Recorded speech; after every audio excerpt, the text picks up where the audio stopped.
या उन्हाळ्यात आम्ही पोहायला गेलो होतो बोरगावमध्ये आमच्या सासरवाडीत. तिथली विहीर बघून एवढं भारी वाटलं, मस्तच.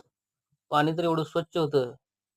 एखाद्या स्विमिंग टँकमध्ये पाणी असते ना, तशा प्रकारचं पाणी होतं. आणि आमची मुलगी बघा आराध्या कशी एन्जॉय करते. पोहायला शिकली 2 वर्ष झाली. एक नंबर झालं पोहते. आणि पोरं पण मस्त एन्जॉय करायलेत. आता आमच्या मेहुणा आहे, मेहुण्याची मुलं पण आहेत. ती कॅन बांधलेला आमचा मुलगा आहे बघा आयुष. आता ह्या वर्षीच सोडतोय त्याला. पण बऱ्यापैकी डेअरिंग वाढली त्याचं.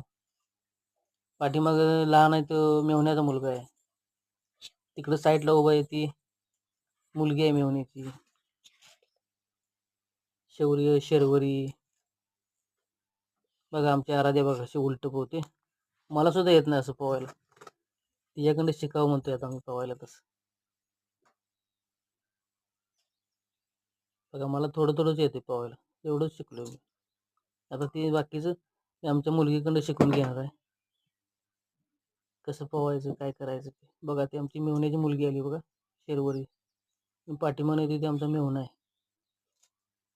मस्त वाटलं एवढं पाणी बघून